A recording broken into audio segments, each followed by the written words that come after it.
साथियों नमस्कार, स्वागत है आप सभी का द इंग्लिश लैबोरेटरी पर और मैं पटेल अरोड़ा आपका स्वागत करता हूँ। आज अपनी 37वीं क्लास है। लगभग हम जो है इस कोर्स को कंप्लीट कर चुके हैं, 36 क्लासें हो चुकी हैं और टोटल लिटरेचर का जो पार्ट है उसके 44 टॉपिक्स हैं, है ना? तो 37वां टॉपिक है, तो बहुत जल्द हम इसके जो है इसको कवर कर लेंगे लिटरेचर पार्ट को। इसके बाद जो है मैं आपके लिए इंडियन ऑथर्स के 60 क्वेश्चन लिटरेरी फॉर्म्स के और 60 क्वेश्चन लिटरेरी हिस्ट्री और मूवमेंट के लेकर आऊँगा।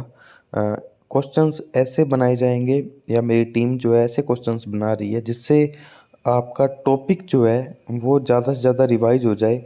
और कोशिश करूँगा कि एक ही क्लास में 60 के 60 क्वेश्चन देने की मैं आपको कोशिश करूँगा। अगर एक क्लास में नहीं हो पाता है तो एक क्लास में 30-30 क्वेश्चन दूंगा, तो यानी इंडियन ऑथर के 2 क्लासेज आएंगी क्वेश्चन की और 2 ही क्लासेज फॉर्म्स की और 2 ही लिटरेरी और मूवमेंट की आएंगी।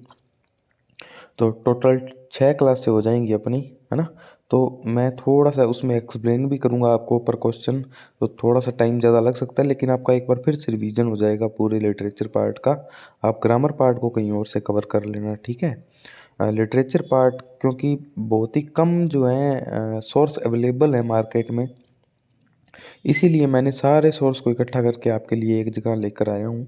और आप लोगों को ये बुक बहुत पसंद आ रही है, इसके लिए भी बहुत बहुत धन्यवाद। और हालांकि अ, ये जो वीडियो देने के कारण बुक लेना बंद कर दी है लोगों ने, लेकिन वो भी कोई बात नहीं है, कोई दिक्कत वाली बात नहीं है। लेकिन बुक ये जो आप नोट्स मैं आपको पढ़ा रहा हूँ, अगर यही आपके पास हों, अगर आप लिख रहे हो चाहे वो अलग बात है, अगर लिख नहीं रहे हैं ना आप, तो आप जो है अच्छी तैयारी नहीं कर रहे हैं, तो भी आप जो है कहीं ना कहीं जो है कमी छोड़ रहे हैं। या तो आप इनको पेन से लिखिए या आपके पास ये नोट्स होने चाहिए, आप चाहे हमसे लीजिए, ठीक है? या आप लिखिए, और तो कहीं मिलेंगे नहीं आपको, ना? तो ये आप देख लेना, आप या तो इसको लिख लेना या बुक मंगवा लेना। प्लीज़ आप इस चीज़ पे कंसर्न करना, इसमें मेरा फ़ायदा नहीं है, आपकी तैयारी जो है बूस्टअप होगी, क्योंकि सेम चीज़ ही आपके पास रिटर्न में होनी चाहिए ताकि आप रिवाइज़ कर सकें। आप क्लास बार बार नहीं देख पाएंगे, ठीक है? क्लास आप बार बार नहीं देख पाएंगे, आपको क्लास एक ही बार देखनी है और उसके बाद रिवीजन करना है, ठीक है? चलिए आज की अपनी क्लास को शुरू करते हैं। टेलीग्राम पर जुड़ जाना। टेलीग्राम पर हम बहुत सी क्विजेज़, पीडीएफ, नोट्स ये सब उपलब्ध करवाते रहते हैं और मैं डेली जो है टेलीग्राम पर वीसी भी करता हूँ। आप लोगों की जितनी भी समस्याएं होती हैं तैयारी को लेकर, उनका समाधान करने की कोशिश करता हूँ। और अगर आपको ये बुक मंगवानी हो या टेस्ट सीरीज़ लेनी हो सेकंड ग्रेड की, तो आप मात्र 100 रुपये में ले सकते हैं। फर्स्ट ग्रेड वाली 51 रुपये में है, क्योंकि उसका पेपर अब बहुत पास है ना? तो आप देख लेना वो चीज़ें, ठीक है? आज की क्लास को शुरू करते हैं। आज काफ़ी मैंने आपका टाइम शुरू में ही ले लिया। चलो, आज अपने जो पढ़ने जा रहे हैं वो है नियो क्लासिकल एज, जिसको अपने नियो क्लासिसिज्म भी बोल देते हैं। साथियों ये जो है ये जो टाइम है 1660 का, ये काफ़ी जो है लिटरेचर में अपने आप में एक महत्वपूर्ण स्थान रखता है। ये जो एज थी neo classical as, started in 1660 and ended in 1789। 1660 में ये एज शुरू होती है और 1789, क्योंकि फ्रांसीसी क्रांति शुरू हो जाती है ना उस वक्त, तब तक ये एज चलती है। This age is also called Augustan age. इस एज को अगस्टन एज भी कहते हैं और द क्लासिकल एज भी कहते हैं और सीडो क्लासिकल एज, और इसको सीडो क्लासिकल एज भी कहते हैं। सीडो का मतलब होता है साथियों नकली, यानी नकली प्रकार का क्लासिकल, है ना? Hero here neo word can also be understood as fake classicism. Neo का मतलब यहाँ से फेक भी अपने ले सकते हैं एज ए रेफरेंस, क्योंकि ये जो है एक्चुअल में क्लासिसिज्म था नहीं। In the ancient time Augustans were the king. पुराने समय की बात है जब अगस्टन्स जो लोग थे वो राजा हुआ करते थे। The original classicism had a good coordination between poetic substance and poetic expression. जो वास्तव में जो क्लासिसिज्म था ना, उसमें पोएट पोएट का जो सब्सटेंस था, जो वो उसका विचार था, वो जो प्रोड्यूस करता था, और उसके जो एक्सप्रेशंस थे, भावनाएं थी, वो जो है उसमें अच्छा तालमेल था, है ना? जो वो कर रहे हैं और वो जो वो सोच रहे हैं उनमें। But the neo classicism only focused on the poetic expression. लेकिन जो नियो क्लासिस्ट थे वो सिर्फ कि दिखने में बेटर होना चाहिए, है ना। आम जिंदगी से उनको कोई लेना देना नहीं था।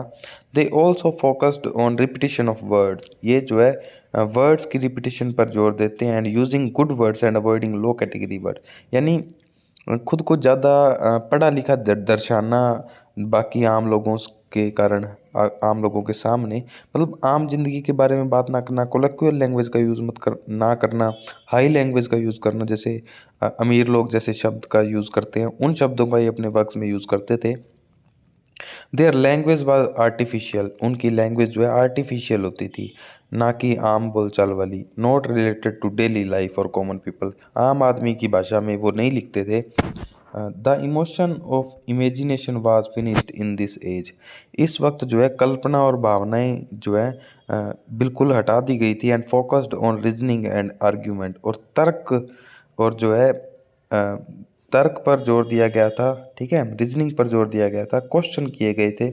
Pros and satire had a good growth, satire यानी व्यंग्य, प्रोज यानी निबंध जो है उन पर ज़्यादा जोर दिया गया। पोइट्री जो थी इस एज में लगभग मरने के समान हो गई थी, यानी पोइट्री का कोई भी विकास नहीं हुआ। They showed his life style of London city, इन्होंने जो है शहर की लाइफ दिखाई, और रिच पीपल अमीर लोगों की लाइफ दिखाई जो शहर में रहते थे। Not gave attention to the nature, और प्रकृति को ये जो लोग हैं न्यो क्लासिस्ट जो हैं बिल्कुल भूल गए थे। John Dryden and Alexander Pope were the pioneers of this age, John Dryden साहब जो हैं, अलेक्जेंडर पोप सर जो हैं, ये इस एज के जो है पायनियर्स थे, है ना। एक मैं आपको ये भी बता दूं कि आपको अपने मन में कोई धारणा नहीं बनानी है कि कौन सी एज अच्छी थी कौन सी एज बुरी थी। सभी एज की अपनी अपनी ज़रूरतें होती हैं, और हर एज जो है किसी पिछली एज के रिएक्शन के अगेंस्ट आती है, ठीक है। तो आपको ऐसे नहीं सोचना कि नियो क्लासिज्म बुरी एज थी, ऐसा बिल्कुल भी नहीं होता। बदलाव हमेशा प्रकृति का नियम है, तो बदलाव होता आया है साहित्य में, संसार में। These writers were highly influenced by classical writers, ये जो राइटर्स थे नियो क्लासिकल राइटर, ये क्लासिकल जो राइटर्स थे उनसे बहुत प्रभावित थे।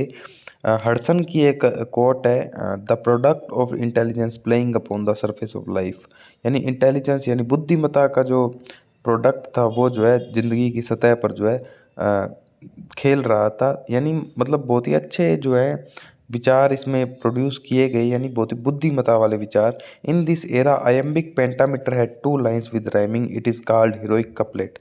आयम्बिक पेंटामीटर पर मैं बात करूं तो मुझे पहले मीटर बताना पड़ेगा, है ना।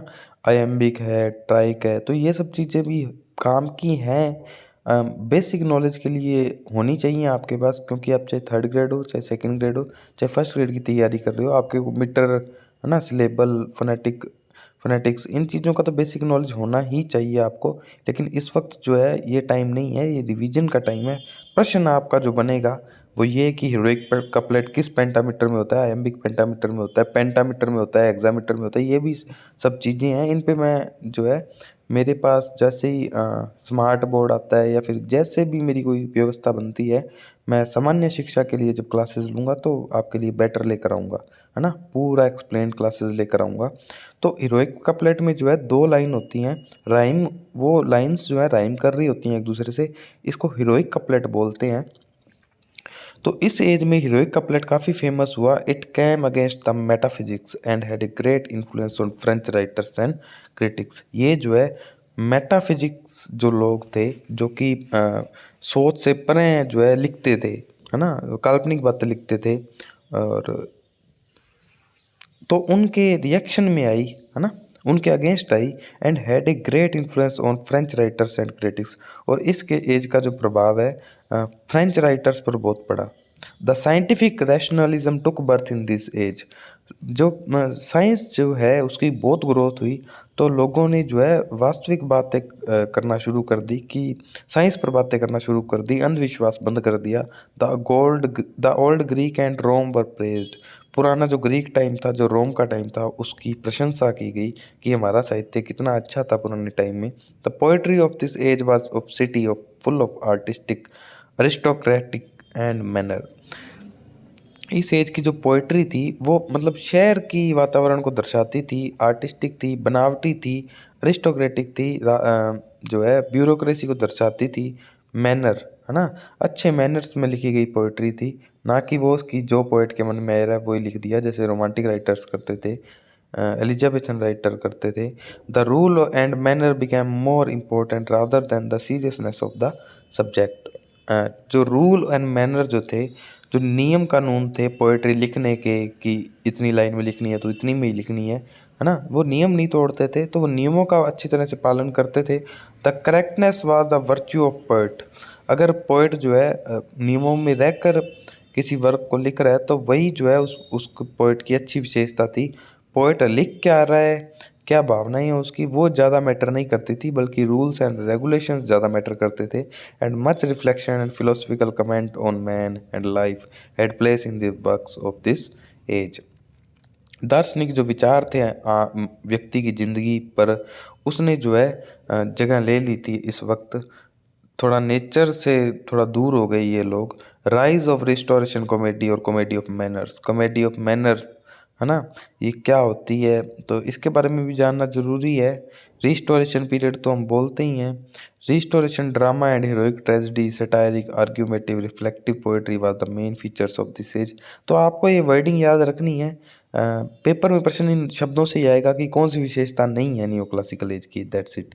पेपर में प्रश्न इसी तरह से आएगा, और एक आधा ऑप्शन ऐसा होगा जो किसी और एज की विशेषता होगी तो आप एलिमिनेट कर दोगे इजीली। ठीक है, ले दे के बातें वही हैं साथियों, कि आम जिंदगी के बारे में नहीं लिखते थे, रूल्स फॉलो करते थे। ठीक है, अब इसके अंदर भी जो है रिस्टोरेशन जो है पीरियड आता है 40 साल का, 1660 से 1700 तक, उसके बारे में हम पढ़ लेते हैं। जब चार्ल्स सेकंड जो है राज गद्दी पर बैठते हैं, मोनार्क वाज री एस्टेब्लिश्ड, है ना, जो मोनार्क है, जो राजतंत्र है, वो दोबारा स्टार्ट होता है। और प्यूरिटन वाज एंडेड, और जो प्यूरिटन एज जो थी, जो राउंड हेड्स थे, वो जो है उनका राज खत्म हो जाता है, जो कि पार्लियामेंट के सपोर्टर्स थे। द थिएटर्स रीओपन, 1642 में जो थिएटर बंद हुए थे 1660 में पुनः खुलते हैं। The first time when women took part in the drama, और पहली बार ऐसा हुआ कि महिला जो है ड्रामा में भाग लेती है। In English literature the age before Charles second is called English interregnum. English साहित्य में, अंग्रेजी साहित्य में चार्ल्स सेकंड से पहले वाली जो एज है, जो टाइम है, उसको इंग्लिश इंटेरगनम बोलते हैं, और द एज ऑफ मिल्टन बोलते हैं। एज ऑफ मिल्टन बोल सकते हो, इंग्लिश इंटेरगनम बोल सकते हो, इन विच द प्यूरिटन रूल्ड, जिसमें जो है पार्लियामेंट के सपोर्टर्स ने राज किया, राउंड हेड्स ने राज किया, प्यूरिटन लोगों ने राज किया।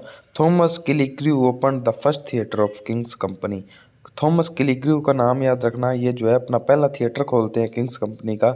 Gallic model is French literature in which satire and parody is included. Gallic model जो है फ्रांसीसी साहित्य था, जिसके अंदर जो है satire and parody is included, जिसके अंदर जो है सटायर, व्यंग्यों का, पैरोडी, नकल का जो है काफ़ी इस्तेमाल किया गया। गैलिक मॉडल आप याद रखेंगे।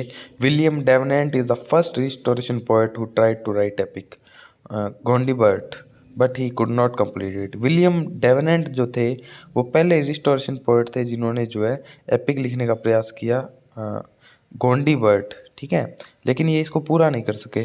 बियोवुल्फ जो है ये पहला अंग्रेजी का या नेशनल एपिक कहलाता है। बियोवुल्फ जो है फर्स्ट इंग्लिश और नेशनल एपिक है। मोक एपिक की हम बात करें, मोक हीरोइक की बात करें, founded by Samuel Beckett and famoused by John Dryden. Mock heroic किसने फेमस किया? ये जो है सैमुअल बेकेट ने तो इसको खोजा था, इसको ढूंढा था, यह इसका जो है निर्माण किया था, और जॉन ड्राइडर ने इसका जो है खुलकर प्रयोग किया, बहुत ही फेमस कर दिया, इसका इतना प्रयोग किया। एफ्रा बेन जो है फर्स्ट फीमेल नॉवलिस्ट कहलाती हैं, रिस्टोरेशन राइटर हैं ये। फर्स्ट फीमेल नॉवलिस्ट कौन है? एफ्रा बेन। ओके, रॉबर्ट गाउल्ड की बात कर लेते हैं। लव गिवन ओवर, इनका ये शायद वर्क है, ठीक है, तो आप याद रख लीजिएगा। रोजर्स, ये इनका वर्क जो है love given over Roger L'Estrange is also a famous author of this age. Robert Gould जो हैं रिस्टोरेशन पीरियड के एक फेमस ऑथर हैं, जिनका वर्क था love given over Rogers estrange होना चाहिए था, आई थिंक सो, मिसप्रिंट हो गया होगा। Journalism developed in restoration period. Journalism जो है, पत्रकारिता जो है, इसका विकास हुआ love letter between a nobleman and his sister Oroonoko the Rover are written by Aphra Behn. Aphra Behn ने जो है love letter between a nobleman and his sister Oroonoko the Rover, ये 3 वर्क जो है एफ्राबेन ने लिखे। औरंगजेब जो है वो जॉन ड्राइडन का वर्क है। जॉर्ज एथरेज का जो वर्क है वो है the Man of Mode, the Conquest of Granada, ठीक है। The Aurangzeb by John Dryden famous the heroic drama of this as.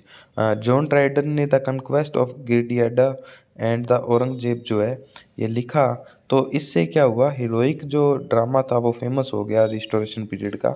In this age the pathetic tragedy was written, इस age में जो है रिस्टोरेशन पीरियड में जो है पैथेटिक ट्रेजेडी जो है लिखी गई। कॉमेडी ऑफ मैनर भी जो है डेवलप हुआ, in which dirty joke sex was put in to make people laugh, जिसमें जो है घटिया जोक्स का यूज़ करके, सेक्स का यूज़ करके जो है लोगों को हंसाया जाता था, है ना। The Country Wife, Love for Love are best example of comedy of manner. तो कॉमेडी ऑफ मैनर के 2 वर्क याद रख लेना आप, the Country Wife and Love for Love. Restoration writers like to write socially rather than nature और politics. ये जो लोग हैं रिस्टोरेशन राइटर जो हैं वो समाज पर लिखना ज़्यादा पसंद करते थे, ना कि प्रकृति या राजनीति पर। The political writer of the era of restoration period was John लोक। जो जॉन लोक, राजनीति विज्ञान आप पढ़ा होगा कभी आपने, तो आपको जॉन लोक का नाम हमेशा ही याद होगा। अगस्टन एज की बात करते हैं, 1700 से 1745 का जो एरा है वो अगस्टन एज कहलाता है। इसमें क्वीन एने राज करती हैं। जोनाथन स्विफ्ट जो है इनका बैटल ऑफ बुक्स जो है, जिन्होंने सेटायर लिखा था जॉन ड्राइडन के ऊपर। The conduct of allies and Gulliver travels भी जो है इनके अनदर वर्क्स हैं। द टेटलर क्या साथियों, जर्नल है, started by Richard Steele. Richard Steele ने शुरू किया था and it was replaced by the Spectator, और इसकी जगह पर फिर बाद में कौन सा आया, the Spectator. Joseph Addison and Richard Steele tried to keep politics and literature separate. Joseph Addison और रिचर्ड स्टील ने जो है राजनीति और साहित्य को जो है अलग अलग रखने का प्रयास किया। अलेक्जेंडर पोप अगस्टन एज के महत्वपूर्ण राइटर हैं, was expert in using heroic couplet. इन्होंने जो है हीरोइक कपलेट का बहुत यूज़ किया, इन्होंने फेमस किया। An Essay on Criticism in 1711, इन्होंने जो है 1711 में एन एसे ऑन क्रिटिसिज्म लिखा। And the Rape of the Lock in 1712 was written by him. तो रेप ऑफ द लॉक जो है काफ़ी फेमस वर्क है इनका। इन्होंने भी जो है हीरोइक कपलेट का यूज़ किया था, जॉन ड्राइडन ने भी किया था। ही कॉपीड होरेस, ये जो है होरेस जो राइटर हैं उनकी कॉपी करते हैं। Epistle to Augustus is also a work by him. तो अलेक्जेंडर पोप का एक और वर्क है एपिस्टल टू अगस्टस, ये भी आपको याद रखना है, ये इनका वर्क है। Augustan was Roman king, Augustus जो थे वो रोमन किंग थे। So the writers of that age in England, King George second, that ये जो है अगस्टस तो एक रोमन किंग थे, और जो राइटर थे इंग्लैंड में जो उस वक्त जो किंग थे वो जॉर्ज सेकंड थे। That is why it is called Augustan age and also it is called age of reasons, age of scandal. तो ये जो एज है एज ऑफ रीजन भी कहलाती है, अगस्टन एज ऑफ रीजन्स कहलाती है, और अगस्टन एज ही एज ऑफ स्कैंडल कहलाती है। ये आप बात याद रखेंगे, ये इंपॉर्टेंट बात है, यहाँ से प्रश्न बनने की संभावनाएं पूरी पूरी हैं, ठीक है। Poetry, drama and prose had satire and the literature was nonsense of this age। Augustan as का जो वर्क्स थे, जो लिटरेचर था उसमें सेटायर का काफ़ी यूज़ किया गया, पोइट्री में, ड्रामा में, प्रोज में, और जो लिटरेचर था वो नॉनसेंस था, बिल्कुल भी समझ से परे था। Joseph Addison, Richard Steele, the Spectator, है ना, इन्होंने ये चलाया था general. Samuel Johnson made the first dictionary of English with the help of his 6 persons. Samuel Johnson जो हैं, सर जॉनसन जो हैं, फर्स्ट डिक्शनरी बनाते हैं इंग्लिश की 6 व्यक्तियों की सहायता से। डिक्शनरी नहीं है, डिक्शनरी है, गलती से प्रिंट हो गया। डैनियल डिफो, एडम स्मिथ, डैनियल डिफो भी इस एज के राइटर हैं, एडम स्मिथ भी हैं, जिनको फादर ऑफ कैपिटलिज्म बोलते हैं एडम स्मिथ को। Wealth of Nations and the theory of moral sentiment, ये 2 वर्क आपको याद रखने हैं, wealth of Nations and the theory of moral sentiment. Samuel Richardson जो है, पैमेला एंड क्लैरिसा जो है सैमुअल रिचर्डसन का वर्क है। He tried firstly to write sentimental novel. तो सेंटिमेंटल नॉवेल्स के बारे में किसने लिखा? सैमुअल रिचर्डसन ने लिखा अगस्टन एज में। Oliver Goldsmith, Laurence Sterne, Henry Fielding, Tobias Smollett, ये आप जो है याद रखेंगे अगस्टन एज के जो हैं राइटर हैं। The age finished with the death of Swift. जैसे ही जोनाथन स्विफ्ट की मृत्यु होती है तो ये एज उसी के साथ ख़त्म हो जाती है। And Pope and the age of Samuel Johnson is called the age of sensibility.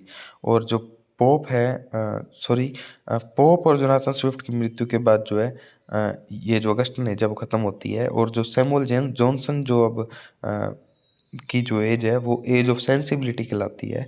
Alexander pope के बारे में बात करें, सेटायरिस्ट थे, पोएट थे, और लिखते थे ऐसे, एपिस्टल, ट्रांसलेशंस, ठीक है।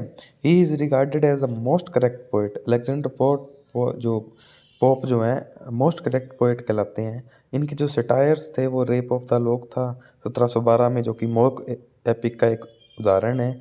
Immigration of Horace, imitation of Horace, the Dunciad, Homer's Iliad, ठीक है। तो ये सब जो हैं पोप के वर्क्स हैं। The censor was applied to the drama of this age. Censor board बिठा दिया गया था इस एज के ड्रामा पर, यानी लाइसेंसिंग एक्ट जो था 1737 में लाया गया। तो लाइसेंस लेना जरूरी था कुछ भी लिखने के लिए। Printing technology was started in this age. इस एज में जो है प्रिंटिंग टेक्नोलॉजी आई। डैनियल डिफो जो थे इनके वर्क्स जो हैं माल फ्लैंडर्स, ठीक है, Roxana, Captain Singleton, the life and the adventure of Robinson Crusoe, the journal of the plague year. Jonathan Swift जो हैं the battle of books, mock epic, personal satire in 1740। Jonathan Swift के works याद रखना, important writer हैं, ठीक है। ये जो है पर्सनल सटायर था। द बैटल ऑफ बुक्स 1740 में लिखा था। मॉक एपिक का उदाहरण था। Gulliver Travels, Tale of the Tub जो है इनके अनदर वर्क्स हैं। रिचर्ड स्टील जो है द टेटलर, आपको बता ही दिया मैंने। जोसेफ एडिसन जो है द स्पेक्टेटर, ठीक है। जॉन ड्राइडन जो है सटायरिस्ट थे, एसेइस्ट थे, और लिखते थे, ट्रांसलेटर थे, ड्रामेटिस्ट थे, क्रिटिक थे। इन 1668 he was appointed the poet laureate. 1668 में जॉन ड्राइडन जो है पोएट लॉरेट बनते हैं। एब्सैलम एंड अकिटोफेल जो है इनके द्वारा लिखी गई एलेगरी है जॉन ड्राइडन के द्वारा। To the pious memory of Mrs Anne, ये इनके द्वारा लिखा गया ओड है। अलेक्जेंडर फीस्ट भी जॉन ड्राइडन ने लिखा, ये भी ओड है। The Essay of Dramatic Poetry, ये प्रोज है। द डिस्कोर्स ऑफ सेटायर, ये भी इनके द्वारा लिखा गया प्रोज है। सैमुअल बटलर की बात करें, हुडिब्रस, ये जो है सेटायर है प्यूरिटन लोगों के खिलाफ, सैमुअल बटलर ने लिखा था। Alexander Pope also translated Iliad and Odyssey. Pope ने जो है इलियाड एंड ओडिसी जो होमर का था उसको भी जो है ट्रांसलेट किया था। विलियम कंग्रीव जो है the way of the world लिखा इन्होंने। विलियम वाइकरली जो है इन्होंने द कंट्री वाइफ लिखा। जोसेफ वेनब्रो जो थे इन्होंने द प्रोवोक्ड वाइफ लिखा। जॉन ड्राइडर ने औरंगजेब लिखा। थॉमस ओटवे ने ऑर्फन, वेनिस प्रिजर्व्ड, ये सब वर्क जो हैं इनके द्वारा लिखे गए। लेकिन अगर आपको यही पता है ना कि ये जो 5 राइटर हैं ये अगस्टन एज के हैं, न्यू क्लासिकल एज के हैं, तो इतना ही बहुत रहेगा। एग्ज़ाम में इतना डीप नहीं पूछेंगे। द एज ऑफ सेंसिबिलिटी जो है 1750 से 1798 की एज जो है, क्योंकि इसके बाद रोमांटिसिज्म शुरू हो जाता है, एज ऑफ सेंसिबिलिटी बोलते हैं। सैमुअल जॉनसन जो है इस एज का बड़ा नाम है। He is well respected person in English language, वो सबसे जो है रिस्पेक्टेड आदमी है इंग्लिश लिटरेचर में, अच्छे रिस्पेक्टेड हैं, अच्छी रिस्पेक्ट है उनकी। He made dictionary of English language, क्योंकि उन्होंने जो है डिक्शनरी का निर्माण किया था। ओलिवर गोल्डस्मिथ की बात करें, रिचर्ड शेरिडन की बात करें, ब्रिस्ले शेरिडन की, the school for scandals, the rivals, ये वर्क जो है इनके हैं, ठीक है। लॉरेंस स्टर्न की बात करें, ट्रिस्टम शैंडी इनका वर्क है, इंपॉर्टेंट है। थॉमस ग्रे का जो वर्क है Elegy written in country churchyard, ये इस वक्त के राइटर हैं। The first Gothic novel was also introduced in this age, which is called the Age of Sensibility by Horace Walpole। तो गोथिक आपके है अलग से टॉपिक, ठीक है। After some time Samuel Johnson died and William Wordsworth, P B Shelley and S T. Coleridge took birth. Samuel Johnson जो है कुछ टाइम बाद जो है इनकी मृत्यु हो जाती है, और उसके बाद जो है रोमांटिक जो राइटर्स हैं उनका जन्म होता है। Now William Wordsworth and S T. Coleridge published A work in 1798 named lyrical ballads. ये बात मैं आपको रोमांटिसिज्म में बता ही चुका हूँ। And with the publication of this work this age finished and the romantic age started. और इसी के साथ एज ऑफ सेंसिबिलिटी खत्म हो जाती है और रोमांटिक एज शुरू हो जाती है। डॉक्टर जॉनसन जो थे वो London the vanity of human wishes ये वर्क है इनके, ठीक है। ओलिवर गोल्डस्मिथ के बारे में बात करें, the traveller, the deserted village, retaliation, ठीक है, ये सटायरिकल पोएम है इनकी। ओलिवर गोल्डस्मिथ के वर्क से याद रखने हैं और ये भी याद रखना है कि ये नियो क्लासिकल एज से संबंधित है। जेम्स थॉम्पसन के जो वर्क्स हैं वो the seasons, the castle of indolence, ठीक है, ये जेम्स थॉम्पसन सर के हैं। ये नियो क्लासिकल राइटर थे, इतना ही याद रखना है। Thomas Gray elegy written in country churchyard, the progress of poesy, the bard, important writer है थॉमस ग्रे, इनको याद रखना है। विलियम कॉलिंस के बारे में बात करें, इन्होंने जो है 12 ओड लिखे थे। ही वॉज लिरिकल जीनियस और बहुत ही जीनियस व्यक्ति थे पोएम लिखने में। Ode to evening, ode to simplicity, ode to passion, how to sleep the brave, ये इनकी राष्ट्रवादी कविता थी। Elegy on the death of James Thompson, ये विलियम कॉलिंस के वर्क्स हैं, ठीक है। विलियम कॉपर की बात करें, light shining, task, truth, table talk, progress of error, on the receipt of mother picture. हालांकि ये चीज़ें याद करने की आवश्यकता नहीं है सेकंड ग्रेड के लिए, लेकिन फिर भी मैंने दे दी क्योंकि दायरा जितना बढ़े उतना ही अच्छा है। विलियम कॉपर का वर्क है ये, आप विलियम कॉपर को याद रखना कि नियो क्लासिकल से संबंधित है, ठीक है। और इसके अंदर भी अगर आप ज़्यादा डीप जाएंगे तो वो भी याद रख सकते हो कि कौन से एज ऑफ सेंसिबिलिटी के हैं, कौन कौन से अगस्टन के हैं, ठीक है, तो वो भी आप जो है याद रख सकते हैं। विलियम ब्लेक जो है इंपॉर्टेंट है, कलेक्शन ऑफ पोएम्स लिखा है इन्होंने, poetical sketches, songs of innocence, songs of experience, important है। तो ऐसा नहीं है एक राइटर दो एज में नहीं आ सकता, कि विलियम ब्लेक रोमांटिसिज्म में नहीं आएगा, ऐसा बिल्कुल भी नहीं है। मतलब वो टच करते हैं कहीं ना कहीं एक दूसरी एज से, ट्रांजिशनल राइटर्स बोलते हैं इनको। रॉबर्ट बर्न जो थे, टॉम और शेंटर, है ना, cotter's, Saturday night, to a mouse. George Crabbe जो थे, द विलेज, इन्होंने लिखा। बिशप पर्सी इंपॉर्टेंट है, the reliques of ancient English poetry, ये जो है इनका कलेक्शन ऑफ बैलेट्स है। तो ये बिशप पर्सी इंपॉर्टेंट है, याद रखना। बाकियों के तो आप नाम ही याद रख लेना, जो मैं इंपॉर्टेंट बता रहा हूँ उनके वर्क भी याद रखने हैं। सैमुअल रिचर्डसन जो है, दीज आर एपिस्टलरी नॉवेल्स, ये वर्क है। पमेला, क्लैरिसा, चार्ल्स ग्रैंडसन, इनका ये पमेला एंड जो है एपिस्टलरी नॉवेल्स, ये याद रखना सैमुअल रिचर्डसन का। हेनरी फील्डिंग का जो ग्रेटेस्ट नॉवलिस्ट जो थे 18वीं शताब्दी के, हेनरी फील्डिंग थे। जोसेफ एंड्रयू का जो है टॉम जोन्स, याद रखना। जोनाथन वाइल्ड का अमेलिया, याद रखना। सैमुअल जॉनसन का रास्कल्स होगा ये, रासेलस है, I think so, sorry miss print हो गया होगा। ओलिवर गोल्डस्मिथ जो है, इनको याद रखना है। The Vicar of Wakefield, a good natured man, she stoops to conquer, important writer है, याद रखना गोल्डस्मिथ को। जोसेफ एडिसन का कैटो, ठीक है। रिचर्ड स्टील का the Conscious Lover, sentimental play जो है ये कॉन्शियस लवर था रिचर्ड स्टील का। ह्यूज कैली का the False Delicacy, Richard Cumberland का द वेस्ट इंडियन, ये भी सेंटिमेंटल प्ले है रिचर्ड कम्बरलैंड का। और शेरिडन का जो है, जो कॉमेडी ऑफ मैनर्स लिखते थे, द राइवल, इनका कॉमेडी ऑफ मैनर है। The school of scandal, the critic, ये इंपॉर्टेंट है शेरिडन। तो शेरिडन को याद रखना, इनके वर्क्स भी याद रखना।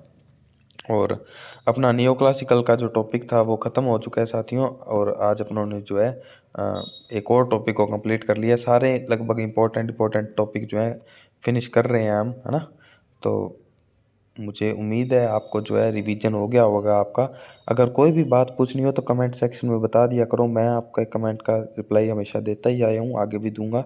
और टेलीग्राम पर जुड़ जाना हमारे साथ, ठीक है। हम जल्दी इसको जो है कंप्लीट करके फिर आगे क्वेश्चंस करेंगे। और इसके बाद जो है जितना हो सकेगा तो टीचिंग मेथड्स भी करवाऊंगा, लेकिन पहले मेरी प्रायोरिटी है आपको लिटरेचर पार्ट कवर कराने का, क्योंकि बाकी के जो सोर्स कंटेंट है बहुत सारे आपको यूट्यूब पर मिल जाएंगे, लेकिन लिटरेचर पार्ट जो है इतना डीपली आपको कहीं पर भी मिलेगा नहीं। हाँ, थोड़ी सी मिस्टेक है, उसके लिए क्षमा चाहता हूँ, लेकिन वो मिस्टेक ऐसा नहीं है कि आपका बिल्कुल ही आपको दिख जाती है कि हाँ यहाँ पे मिस्टेक है, तो आप उसको खुद भी करेक्ट कर सकते हैं। आप मुझे बताते हैं तो मैं भी करेक्ट कर देता हूँ, ठीक है साथियों। इसके बाद रीट का फर्स्ट ग्रेड के लिए भी हम जो है बुक लिखेंगे और यूट्यूब पर फ्री क्लास कराएंगे।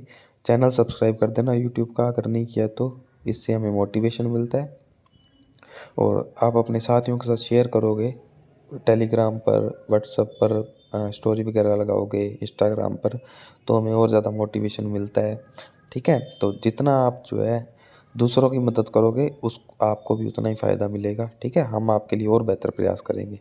ठीक है साथियों, मिलेंगे अगली क्लास में। अगली क्लास आर के नारायण की होगी, आई थिंक सो।